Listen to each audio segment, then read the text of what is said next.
Hi మిత్రులరా, నమోబుదాయ్. కర్ణాటక రాష్ట్రానికి నేను బయలుదేరాను. ఇంకొక సన్నతి బౌద్ధ మాన్యుమెంట్ దగ్గరికి వెళ్తున్నాను. దక్షిణ భారతదేశంలో అంటే దక్షిణ భారతదేశానికి అశోకుడి కాలంలో ఒక మెడిసిన్ తయారు చేయడానికి, ఒక ఫార్ములా తయారు చేయడం, లేకుంటే మెడిసిన్ తయారు చేసే కేంద్రం దగ్గరికి నేను 2 సార్లు ట్రై చేస్తే నాకు కేంద్ర ప్రభుత్వ పరిధిలో ఉన్న మాన్యుమెంట్ పర్మిషన్ ఇవ్వలేదు. అయితే ఇప్పుడు అక్కడ ఒక దమ్మయాత్ర చేస్తున్నారు బౌద్ధ భిక్షువులు చాలామంది. అందులో భాగంగా వాళ్ళు నాకు అవకాశం ఇచ్చారు. శివగారు, ఇప్పుడు అవకాశం ఉంది, మీరు షూట్ చేసుకోవచ్చు. అందుకోసమే నేను సన్నతికి బయలుదేరాను. ఉదయం నుంచి తెల్లవారుజామున 5:30కి జర్నీ స్టార్ట్ చేశాను. అలసిపోయి ఒక చోట చెట్టు కింద కూర్చొని ఇప్పుడు టైం 9:30 అవుతుంది. టిఫిన్ చేయడానికి కూర్చున్నాను. ఈరోజు టిఫిన్ వచ్చేసి సీతాఫలం పండు, దీన్ని సీతాఫలం అంటారు, లేకుంటే ప్రోనోగ్రానైట్ అని ఇంగ్లీష్ అంటారేమో. ఈ పండు ఇప్పుడు తినేసి ఈరోజు మధ్యాహ్నానికి అక్కడ భోజనం కూడా తినకపోవచ్చు, ఎందుకంటే చాలా బిజీలో ఉంటాం కాబట్టి నైట్కి మనం తినొచ్చు. సో బౌద్ధ అన్వేషణలో భాగంగా ఒక చోట, ఇది పాత ఏదో పెట్రోల్ బంకు క్లోజ్ అయిపోయింది. ఇక్కడ రోడ్డు ఆనుకొని చెట్టు కింద నీట్గా పంచ పరుచుకొని కూర్చొని ఈరోజు ఈ పండు ఆరగించేసి నా ప్రయాణం కొనసాగిస్తాను మిత్రులారా. Thank you. నమో బుద్ధాయ. మిత్రులారా, ఇంకొక విషయం కూడా ఏంటిదంటే, ప్రొఫెసర్ రాజేంద్ర ప్రసాద్ సింగ్ గారు దేశవ్యాప్తంగా ఉన్న చారిత్రకమైన ప్లేసుల్లో సన్నతి కూడా ఒక చారిత్రకమైంది అని చెప్తూ ఒక వీడియో చేశారు. బర్హుత్ స్థూపం దగ్గర, తర్వాత నేపాల్ దేశంలో ఉండే నిగిల్హవా ప్రాంతంలో, ఇక్కడ సన్నతిలో కూడా 26వ బుద్ధుడు అంటే కొనగమన్ బుద్ధుడి విగ్రహం ఉంది. అక్కడ పేరు కూడా అశోక చక్రవర్తి రాయించడం జరిగింది. కాబట్టి ఇది చాలా విలువైన నిర్మాణం అని చెప్పేసి రాజేంద్ర ప్రసాద్ గారు చెప్పారు. ఆయన మాటల్లో కూడా మీరు చూడండి. Thank you. నమో బుద్ధాయ్.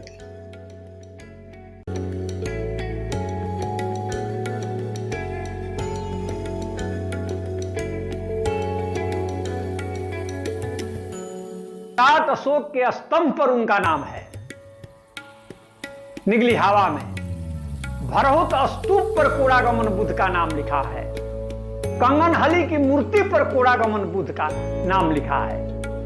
अब हर जगह, क्या दक्षिण भारत, क्या उत्तर भारत, जब कोड़ागमन बुद्ध के इंस्क्रिप्शन मिलते हैं तो आप क्यों नहीं मान रहे हैं कि कोड़ागमन बुद्ध की भी ऐतिहासिकता सत्य है।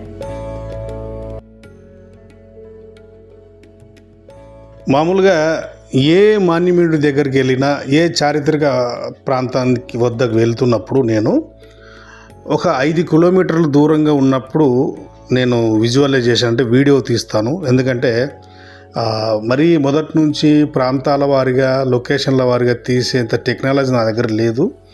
ఉన్నంతలో ప్రాంతానికి దగ్గరికి వచ్చిన తర్వాత ఒక 5 కిలోమీటర్లు ఉండగానే వీడియో స్టార్ట్ చేసి 5 నిమిషాల నిడివి గల వీడియోని అప్లోడ్ చేస్తాను. ఎందుకంటే స్టోరేజ్ ఎక్కువ ఉంటుంది, ఎడిటింగ్ ఎక్కువ వర్క్ ఉంటుంది, అంత టైం ఉండదు మిత్రులారా. కాబట్టి ఈ ప్రయాణాన్ని మీరు కూడా ఆ దగ్గర, అంటే ఆ రోడ్డు మైన్ రోడ్ నుంచి షార్ట్ కట్ వెళ్ళాలి.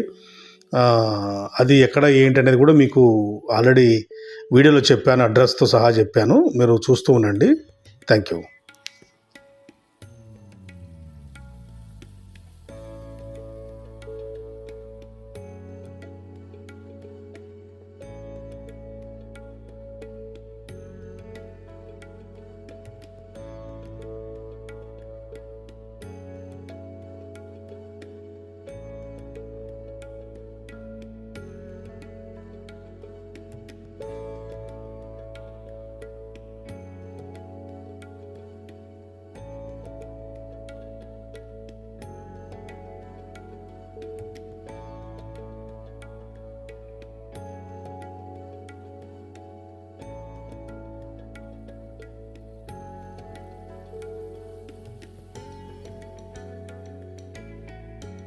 హాయ్ మిత్రులరా, కర్ణాటక రాష్ట్రం గుల్బర్గా జిల్లా చిత్తాపూర్ నియోజకవర్గానికి సంబంధించిన కంగనహల్లి అనే ఒక గ్రామ ప్రాంతంలో మనం ఉన్నాము.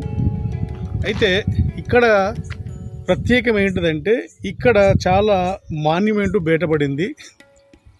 ఎంత మాన్యుమెంట్ అంటే దక్షిణ భారతదేశానికి మెడిసిన్ తయారు చేసే ఒక కర్మాగారం కావచ్చు, పెద్ద దాన్ని ఏమంటే ఒక ల్యాబ్ అనొచ్చు, లేకుంటే హాస్పిటల్ అనొచ్చు, మనం ఏదైనా అనువదించుకోవచ్చు.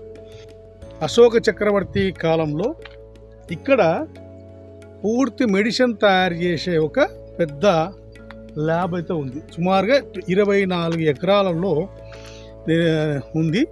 ఇది ఇక్కడ పూర్తి దానికి సంబంధించిన శిల్పాలు కావచ్చు, దానికి సంబంధించిన శాసనాలు కావచ్చు, అన్నీ లోపల ఉన్నాయి. ఇంకో ప్రత్యేకత ఏంటిదంటే ఇక్కడ ఈ యొక్క ప్లేస్ ప్రత్యేకత ఏంటంటే ఆ విగ్రహం నేను చూశాను ఇప్పుడు, శాసనంతో సహా ఉంది. అలాగా 11 విగ్రహాలు ఉన్నాయి బుద్ధునివి, ఒక్కొక్క యాంగిల్లో ఉన్నాయి. ఇవన్నీ అక్కడ శాసన పేర్లు ఉన్నాయి. ఆ పేర్లు కూడా డీకోడ్ చేస్తే ఈ 28 బుద్ధులలో ఏ బుద్ధుని పేర్లు కూడా బయటకు వస్తాయి, ఎవరెవరి పేర్లు అనేది బయటకు వస్తాయి.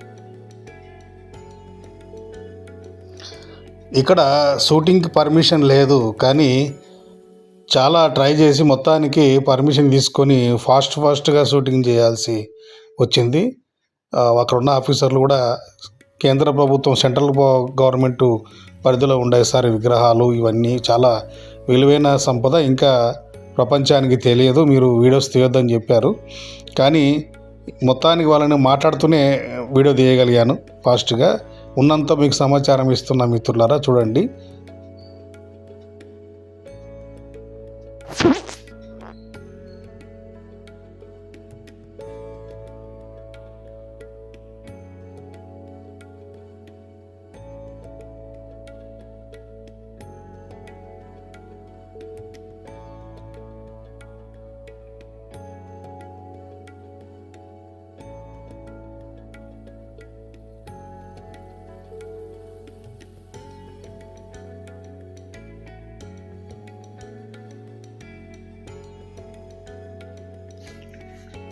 ఇక్కడ పూర్తిగా తవ్వకాలు జరుపుతూనే ఉన్నారు. దాదాపు గత 3 సంవత్సరాల నుండి తవ్వకాలు జరుపుతున్నారని చెప్పేసి చెప్తున్నారు. అశోకుని ఫ్యామిలీ, అశోకుని శిల్పాలు ఆ కాలంలో అంటే మొదటి శిల్పశైలి అమరావతి శిల్పశైలి ఉంటుంది ఇక్కడ. చూడండి, మొత్తము ఎక్కడెక్కడ అంత శిల్పాలు ఇంకా క్రమబద్ధీకరణ చేయలేదు.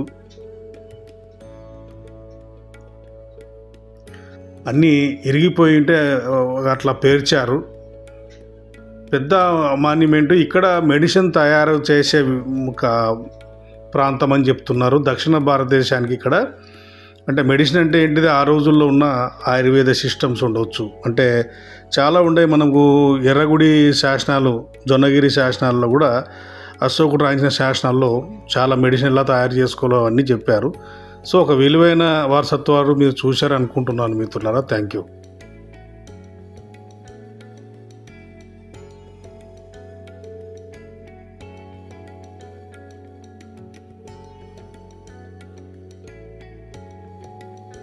ఈ సన్నతి బుద్ధిస్టు మాన్యుమెంటు దగ్గరనే ఈ ప్రాంతపు బుద్ధిస్టులు, అలాగే 3 జిల్లాల వారు అందరు కలిసి ఈరోజు ఒక మీటింగ్ ఏర్పరచుకున్నారు.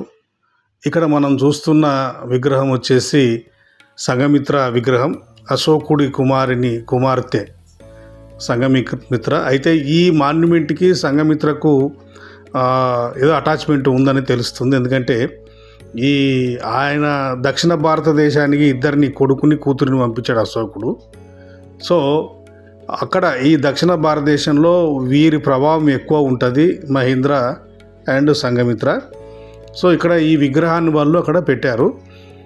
అలాగే వారు ఇక్కడ ఉన్న 3 జిల్లాల ప్రాంతాల వాళ్ళు, అంటే ఈ గుల్బర్గా, రాయచూరు, ఇంకా ఏదో జిల్లా వస్తుంది కర్ణాటకలో. ఈ 3 జిల్లాల వారు వాళ్ళ తపన ఏంటిదంటే ఆంధ్రప్రదేశ్లో నాగార్జున కొండలో కట్టినట్టు ఒక బుద్ధ విహార్ ఎలా అయితే ఉందో, చాలా పెద్ద విహారు ఆంజనేయ రెడ్డి గారి ఆధ్వర్యంలో జరుగుతుందని చెప్పేసి వాళ్ళు నేను కన్నడంలో మాట్లాడుతున్నారు. వాళ్ళ భాష అర్థమైంది నాకు. అలా మనం కూడా నిర్మాణం చేసుకోవాలి. దానికి తోడు ఈ నియోజకవర్గం కూడా ప్రత్యేకత ఏంటిదంటే మన ఈ మల్లికార్జున్ ఖర్గే గారి నియోజకవర్గం ఇది. అంటే నేషనల్ కాంగ్రెస్ పార్టీ అధ్యక్షుడు మల్లికార్జున గారి ఖర్గే కూతురు ఇక్కడ ఎమ్మెల్యే గెలిచింది. అయితే సెంటర్లో ఉన్నాడు, ఆల్రెడీ అక్కడ రూలింగ్ కూడా కాంగ్రెసే ఉంది కాబట్టి కర్ణాటకలో వీళ్ళు త్వరగా ఇలాంటి మాన్యుమెంట్ నిర్మించుకోవాలని ఒక మీటింగ్ ఏర్పరచుకున్నారు. ఒక దమ్మయాత్రను కూడా ప్లాన్ చేశారు. అందుకే నాకు పిలుపునిచ్చారు రమ్మని. అయితే ఆ 3 జిల్లాల వాళ్ళు ఒక రథాన్ని తయారు చేసుకొని ఇక్కడ నుంచి, అంటే మాకు ఒక బౌద్ధ వనం కావాలి, బౌద్ధ విహార్ కావాలి అని చెప్పేసి ఒక దమ్మ పాదయాత్రని రెడీ చేసుకొని ఆ మీటింగ్ అందరూ జిల్లాల వారందరూ కలిసికట్టుగా వచ్చి సంఘీభావంగా మీటింగ్ జరుపుకొని ఒక పాదయాత్ర స్టార్ట్ చేస్తున్నారు. అంటే ఈ చాలా విలువైన సంపద దక్షిణ భారతదేశానికే తలమానికమైన ఈ ప్రాంతాన్ని మేము ఎలాగైనా సరే దీన్ని కాపాడుకోవాలి, ప్రజలకు ఇంకా తెలియజేయాలి చరిత్ర అని చెప్పేసి వాళ్ళ ప్రయత్నం చూస్తుంటే నాకు చాలా సంబరం అనిపించింది. ఎందుకంటే బౌద్ధం బలపడుతుంది అనే నమ్మకం కలిగింది నాకు. ఎంతమంది అంటే చాలామంది నాయకులు, అంటే ప్రజలు కాదు, ఒక్కొక్క నాయకుడు ఒక గ్రామానికో మండలానికో పరిధిలో ఉండే నాయకులు, జిల్లా నాయకులు అందరూ రావడం, కూర్చొని మాట్లాడుకొని, అయితే నేను మీటింగ్ పూర్తి వరకు ఉండలేదు కానీ వాళ్ళ యొక్క ఆలోచన విధానం చూసిన తర్వాత దేశంలో బౌద్ధం బలపడుతుంది అనే ఒక ఆలోచన అయితే మొదలైంది. అంటే చాలామంది వచ్చి మాట్లాడుకొని, ఇంకా నేను మొదట్లో తీశారు షూటింగు. ఆ భోజనాల సమయానికైతే ఇదంతా ప్లేస్ పట్టలేదు, చాలా ఎక్కడెక్కడో నుంచి సుమోలు కార్లు తీసుకొని వచ్చేసారు. వాళ్ళ సంభాషణ కూడా వినండి, మీకు ఒకవేళ కన్నడ ಅರ್ಥమైతే. ಥ್ಯಾಂಕ್ ಯು ಮಿತ್ರರೇ.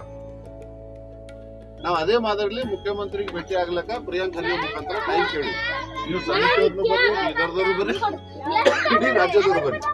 ಇಡೀ ರಾಜ್ಯದಾಗ ಇರ್ತಕ್ಕಂಥ ಮಾವಳಿ ಶಂಕರ್ ಹಿಡ್ಕೊಂಡು ಮರೆಪಳ್ಳಿ ಹಿಡ್ಕೊಂಡು ಅವ್ರ ಸಂಘಟನೆ ಬರಲಿ, ಇಡೀ ರಾಜ್ಯದ ಉಪಾಸಕರು ಬರಲಿ.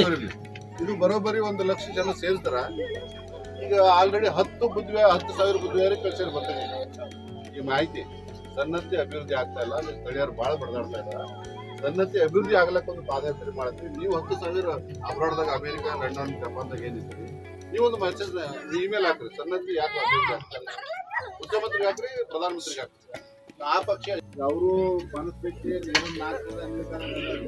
ಈಗಂತ ದೊಡ್ಡ ಕಾರ್ಯಕ್ರಮ ತಗೊಂಡು ಕೃಷಿ ಮಾಡ್ಲಿಕ್ಕೆ ಈಗ ಒಂದು ಸಂಘ ದಾನ ಮಾಡ್ತಾರೆ. ಯಾವ ಬರ್ತೀವಿ ಹೇಳೋದು ನಾವ್ಯಾರು ಆಗೋರ್ಲ ಕಲಬುರ್ಗಿ ಅವರು ಇಟ್ಕೋರಿ. ಇಲ್ಲಿ ಇದು ಕಟ್ಟ ಮಾಡಬಹುದು, ಬರೀ ನೀವು ಯಾರು ಆಗ್ತಾರೆ. ಈ 2 ಎಕರೆ ಇದು ಸಮುದಾಯದ ಮುಂದೆಲ್ಲ ಪಂಚನಾಮ, ಯಾಕಂದ್ರೆ ನಾವು ಒಪ್ಪಿರಬೇಕು, ಅವ್ರು ಮಾಡಿರ್ತಕ್ಕಂಥ ದಮ್ಮದಾನ. ನೀವು ಸ್ಥಳೀಯರ ಪಿಲ್ಲರ್ ಇದ್ದೀರಿ, ಯಾವಾಗಾರ ಬಂದು ಹೋಗ್ಬೋದು.